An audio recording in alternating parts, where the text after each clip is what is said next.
So last Sunday, I made a video. And it was an unedited video, just like this one's going to be.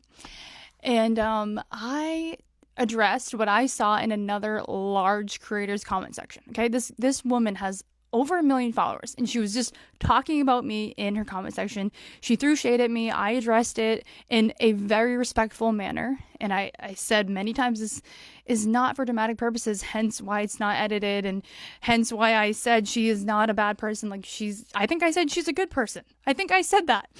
And I just wanted to have a productive conversation because the topic had a lot of depth to it, and I think it could be useful. It was food for thought, and I was so interested in what she was gonna say because I just want to know like where her brain's at, right? And so I see she comments on my video, and I was like so excited.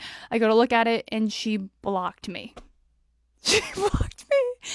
And that is why I'm making this video today, because guys, I just can't take it anymore.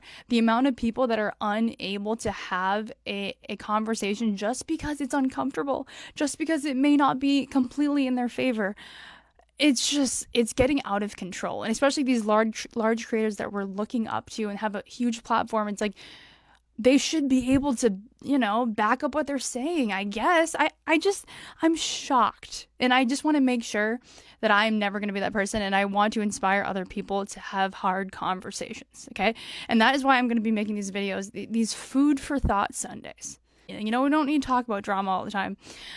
And that is what I want to talk about today. That is the topic of today. Like, how do we keep having hard conversations? If you're someone that's not good at it, if you're someone like that blocks people or that shuts people out or shuts down or avoids it, how do you stop?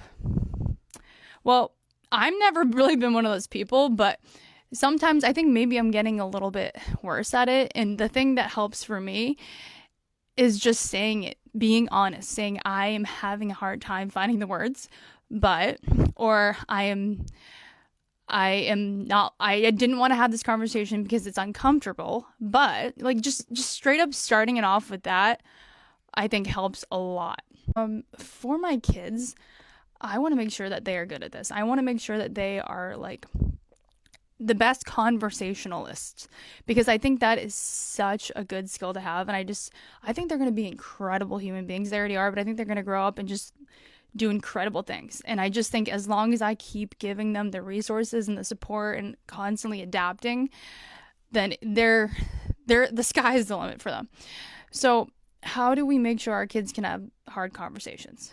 Well, it's difficult for me because I grew up in a household where nobody talked about anything. Okay, like I'm talking, unless you were talking about like the most shallow possible thing, it just wasn't allowed. It just wasn't like, it just didn't happen, Like I remember when I got my period, even just saying this is hard for me because like I grew up not like this, that's not the type of household I grew up in. You didn't talk about this stuff. But I'm going to share this because I'm doing my own exposure therapy here. And it's nothing to be ashamed of. Okay, so I got my period when I was either 10 or 11. I was in 5th grade, which was very young. Nobody I knew had it. And I didn't tell anyone. I don't even remember what I did. I just figured it out, got through it, didn't tell anyone. And it was just like, looking in hindsight, it's kind of sad. But it was because like nobody had those conversations, okay? And I didn't know who to tell, or even I didn't know how to approach it. Like going back to what I just said, if I just went up to someone and said, I'm really nervous to tell you this, but like that always helps. I wish I could go back in time and tell myself that. But honestly, I got through it. I didn't need anyone. It probably was, I don't even know. I don't know. But I just want to make sure that I'm doing that for Jay and Rose and just normalizing you. Like, you just have to normalize these conversations. Like, I want to talk about that, like, even before it happens with Rose, because I just want to make sure that she can tell me these things. And I just didn't feel like I could tell anybody. And I had 2 older sisters that I was really close with, but we just, like, that was just, like, off limits. So, yeah.